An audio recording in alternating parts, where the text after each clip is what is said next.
Hey everybody, welcome back to Ted's Fish Room. In today's episode, we're going to be working on my newest project, which is a large vivarium going into this Majestic Reptile enclosure that was built by Custom Cages. Let me give you a quick tour of the way it is before I start working on it.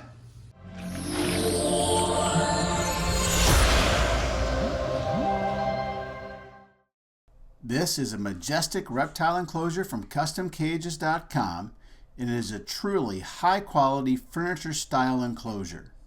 The exterior is classic hardwood cabinetry. This one is finished in colonial oak.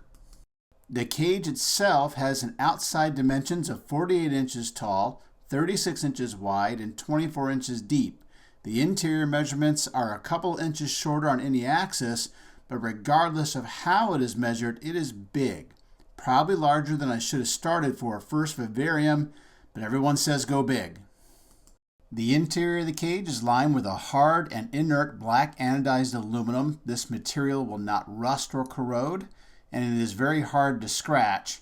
The back panel is a laminate of PVC plastic between sheets of anodized aluminum, and this one has a photo finish adhered to it.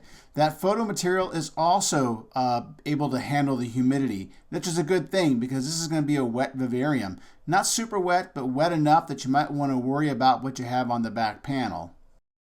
The side panels and the front door are high quality acrylic, which is lighter than glass. It's better insulating than glass. It's much harder to break, therefore it's safer than glass, though it will have a tendency to scratch, so I'll just have to be careful when I'm working with it. The top panel is a perforated aluminum plate with 1/8 inch holes set 1/4 inch apart. This is a great material because it lets in light, including UVB, and is also good for conducting heat, and it allows for air circulation. Custom Cages likes to describe their Majestic enclosures as a modern interpretation of a classic cage.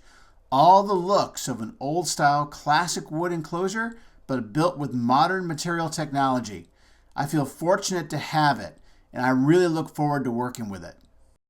So the floor inside the enclosure is about the same kind of stuff as you would have as a high-grade kitchen countertop, like a Formica type stuff, laminated around a wood center. If any water gets into that, it could swell up and cause a problem. So I'm definitely going to seal around the bottom edges.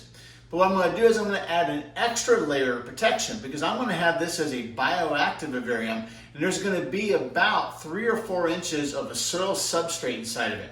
So what I've got is this is a hard anodized aluminum laminate that's got PVC in the middle. I could do it just with PVC, but you know what doesn't stick well to PVC? Silicone doesn't stick well to PVC, but it sticks really well to aluminum. This is actually the same material that the back of this is made of as well. And it's also the same kind of material that the entire inside is made of. So I'm going to stick this down inside the cage.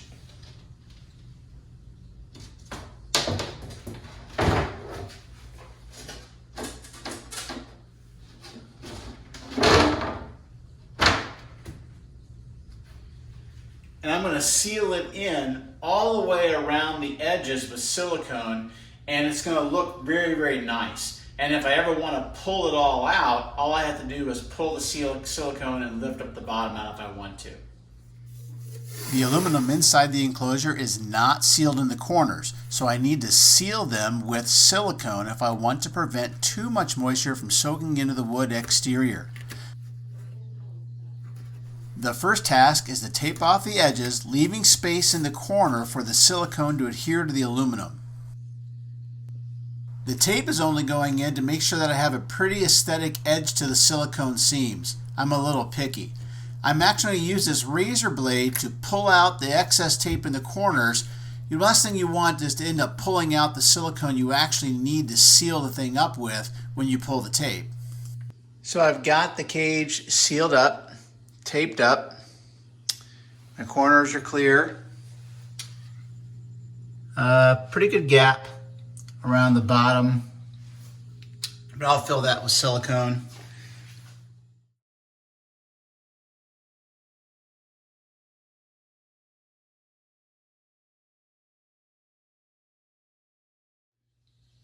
So I'm in the process of taping up the corners of the enclosure behind me so that I can put a bead of silicone in there. Full disclosure, I actually did this yesterday and I made a huge mistake. A mistake that I know better than making. I used old silicone. I had some tubes of silicone that had been sitting around for a while. I couldn't quite remember exactly how long they had been there. I put a bead of silicone in. I actually sealed up almost the entire thing, and the silicone cured way too quickly. It was very clumpy. It had all kinds of problems you can associate with old silicone. So I spent the better part of the day stripping this out, and I'm going to redo it. I'm going to do this a little bit differently this time. I'm going to tape up each of the corners. I'm going to do a vertical seam, and then I'm going to pull it, and then I'm going to pull the tape. Then I'm going to put in another bead, and I'm going to pull it, and then I'm going to pull the tape. And hopefully I won't have the problems that we had yesterday. I also have a brand new tube of silicone, so hopefully it's not going to be a problem. So I've got my brand new tube of silicone. I've got my rubber gloves this time. I'm going to start back here in this corner.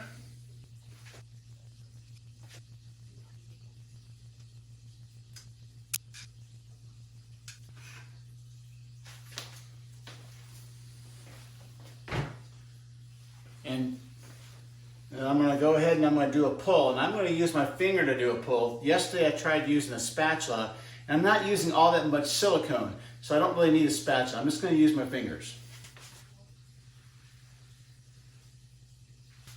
I didn't use a lot of silicone, so I didn't have a lot left over on the pull. I'm going to wipe that off. And now I'm going to go ahead and pull this tape.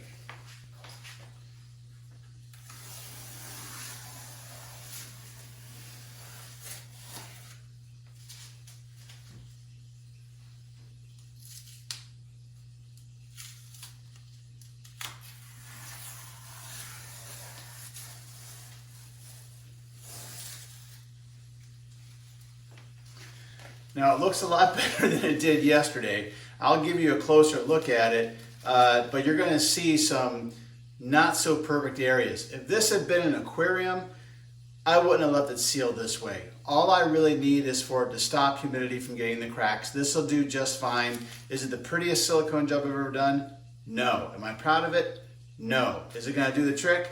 Yes. Will the enclosure look good in the end? Yes. C'est la vie.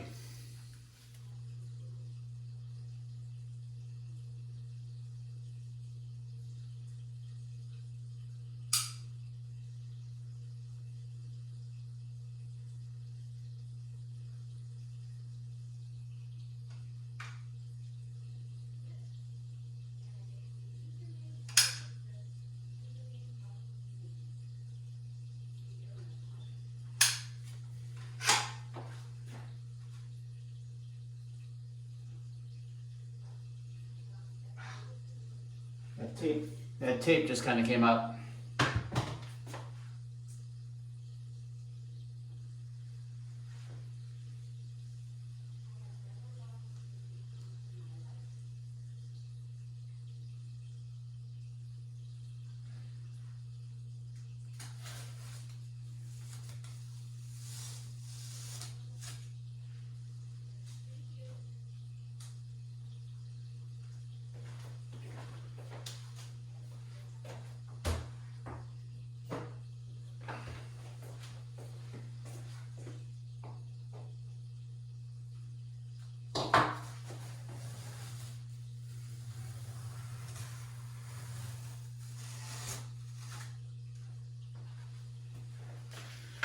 So I'm going to do the same thing on the inside corners, and then I'm going to pull the tape, and then I'm going to let that cure for a while. Then I'm going to tape the bottom, and I'm going to tape the top, and I'll seal those. But I wanted to get those vertical seams in separately because those are the ones that are going to be the most noticeable in the cage. I wanted to make sure they look good.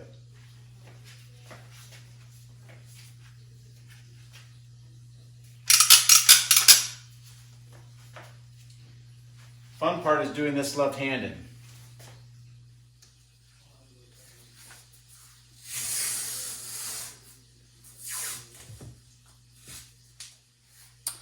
I think that I'm actually not going to tape the top edge. I did that yesterday, and I didn't really get much silicone up along that. So I'm going to go ahead and try to do it without taping it, and it's going to be pretty much non-visible anyway because you won't see anything up against the top edge.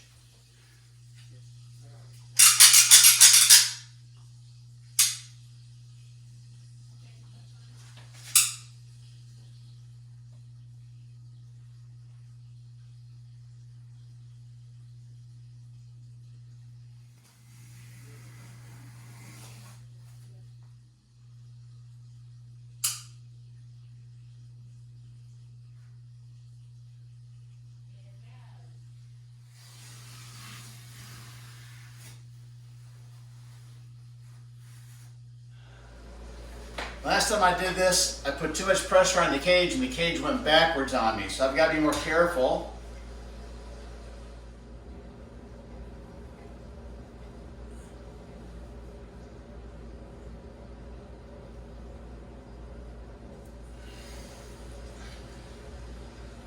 All right, just the bottom left to go. So I mentioned I needed to clean the bottom of this out a little bit better before I try to apply silicone to it. I'm going to do that by using Goof Off. This stuff will actually dissolve some silicone, especially if that's not really cured. If it's been cured for a while, it's going to be hard to get cleaned up. But since the silicone that is in the bottom of this is less than 24 hours old, it's wiping up pretty well. I already did this on the vertical edges and the top. I did it a little bit on the bottom, but I put a lot more silicone in the bottom, so there was more to clean up.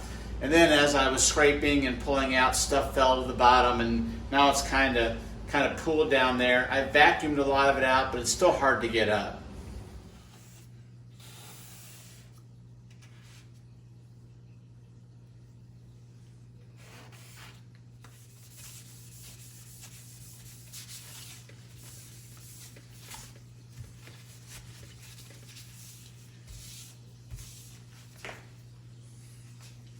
Okay, so I need to get this whole bottom of this cage that clean to get a good silicone seal.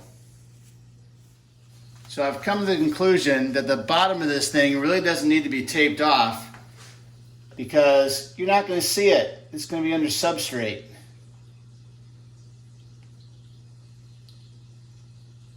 So I'm just going to apply my silicone. I'm going to pull it without tape. It'll look fine.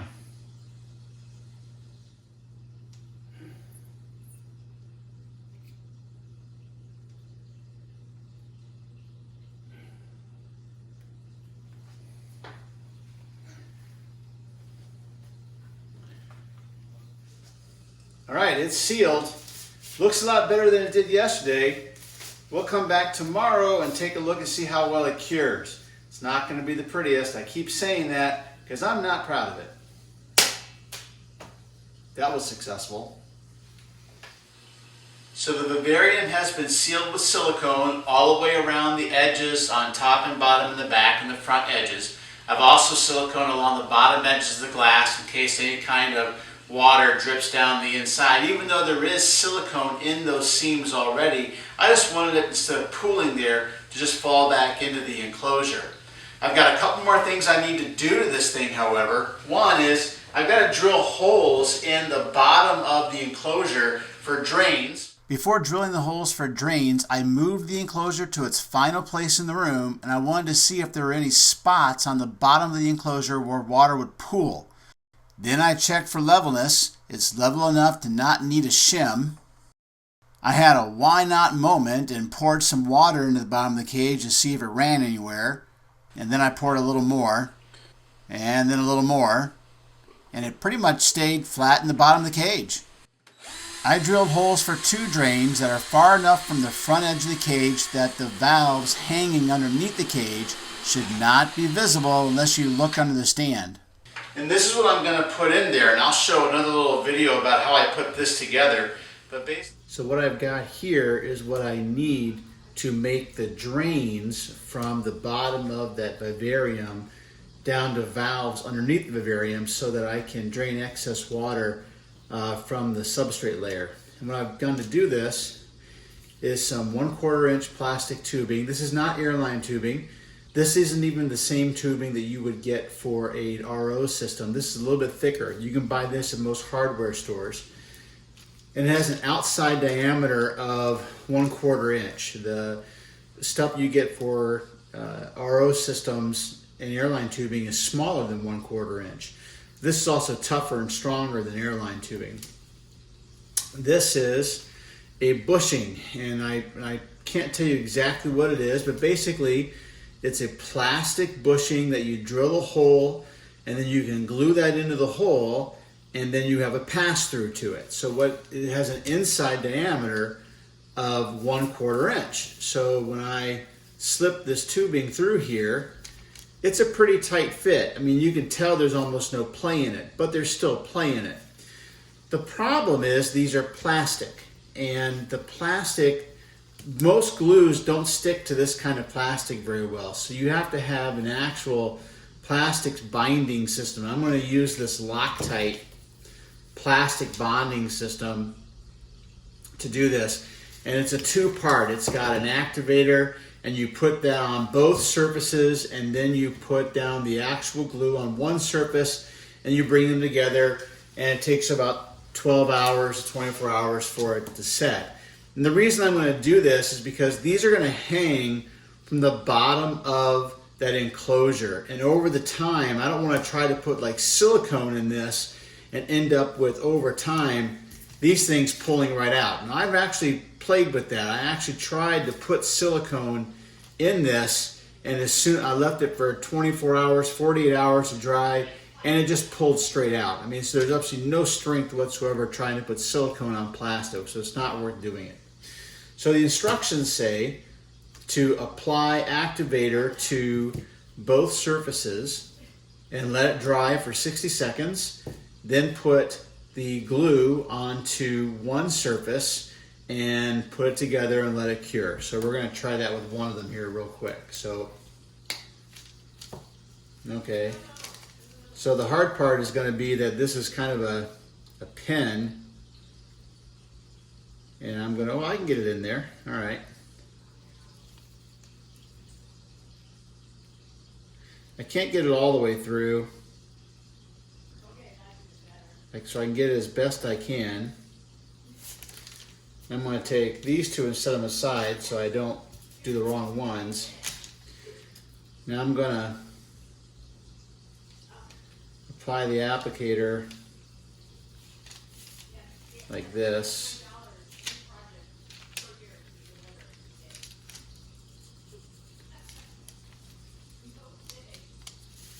All right, I'm going to cap this back.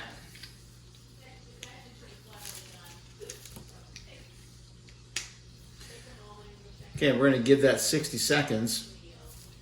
Then we'll apply our bonder to, we'll do it to this surface right here. And then I'm going to put it in and kind of twist it around. And I'm going to actually let it sit a little further up because I can trim this later with a razor blade. Now, hopefully that this will make it watertight. I'm not exactly sure, but that's okay because when this goes into the bottom of the cage, as I'll show you, I am going to seal this in with silicone sealant pretty strongly to prevent water from dripping down through it. And since this flange is going to keep the whole thing from pulling out of the cage, I'm not really worried about it creating a leak. This was my only connection inside this tube. In there was the only place that I was worried about it actually creating a problem with the connection. So I'm going to go ahead and apply. It says don't put a lot. So I'm just going to put it on, say, 3 sides. Like that. And now when I put it in here, I'm going to twist it as I go. I'm really going to spread it around.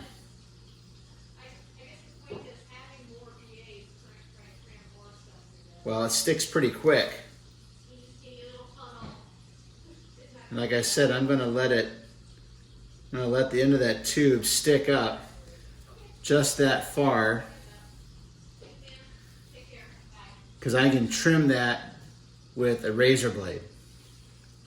All right, so before I do this one, I'm going to let this one sit for a while and kind of test it and play with it a little bit and see if I like it before I decide to do this with this other one. Okay, so this has worked pretty well. That's pretty strong. It's only been about 10 minutes. I'm not going to mess with it. It's going to cure for 24 hours at least. So to kind of show you why I needed to actually glue this in, this is going to go down through a hole in the bottom of the enclosure, and then this is going to connect to the back end of it. And now whenever I want to drain water from underneath the vivarium, all I have to do is to open this valve. That's open, so there's closed. Is open the valve, put a bucket under it, open the valve, and water will drip through. And I left this tube really, really long so that I had plenty of tube to work with underneath the enclosure. I could even link them together with a T and have just one valve, but I think I'm going to do two. But this has got some weight to it, so as this is hanging underneath that cage, over the years, I didn't want this to pull out a weak silicone joint. So that's why I used the plastic bonding glue, and this flange will keep the whole thing from getting pulled out. The other thing that I want to do is I've got to put in this block, and what this is, it's a dam. It's going to go right inside the front doors of the vivarium like this, but I have a problem. Silicone doesn't stick to this stuff very well, and finding an actual glue that does isn't all that easy to do. The substrate that's going to go in here is going to be pushing up against this, and there's enough support that it will keep it from being pushed out of the cage. So I'm not worried about that. I just want something to kind of hold it in place. Maybe something like M1 Marine would be a better adhesive. Damn it, Amazon. Literally 24 hours after I glued this piece of plastic in, this shows up. This is what I want to use. This is M1. It works really well on plastics. But Amazon said it wasn't going to get here until after April 22nd, so I decided to use silicone instead. But during this COVID outbreak, I'm having difficulty finding that kind of stuff. I have ordered some from Amazon, but I want to get moving on this project. So I'm going to go ahead and try silicone. Long before I ever put substrate in here, I'll know if that silicone worked. And if the silicone doesn't hold it strong enough, I'll strip it out and I'll put it in M1. Okay, so the first thing I'm going to do is put some silicone right on the inside edges. Pretty good dollop.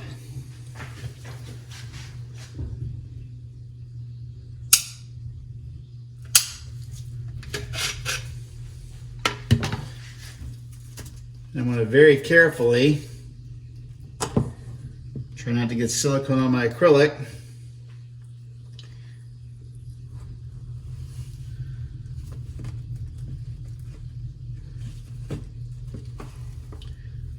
Press that up in there. It's holding pretty good. Now I'm going to take my silicone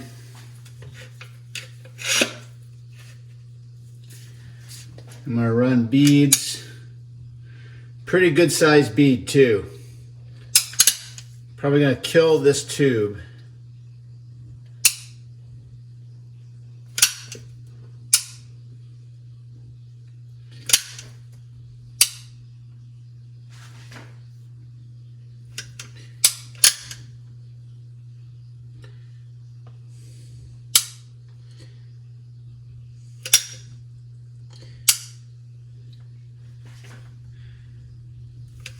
I'm going to run it up the inside.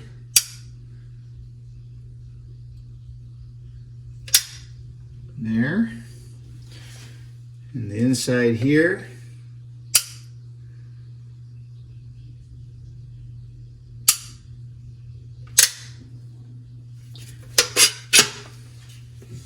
All right. And the one thing I'm not going to do is smooth it out. because I want this to be a pretty solid, and that'll harden in there, and it'll be kind of like a speed bump to keep it from pulling out. But you're going to end up with all kinds of weight and pressure from the substrate pushing up against this anyway, so it's going to hold it in place. Now what we got to do is let this dry. Okay, so the last thing I need to do is I need to get my drains in here, and I need to silicone them into these holes. And I'm going to actually plug this up so I don't get any silicone down inside my tube. So the way I'm going to do this is I'm going to apply silicone pretty liberally around the base of this bushing. And then I'm going to very carefully insert it down in here. Kind of twist it as I go, and I'm going to push on the bushing.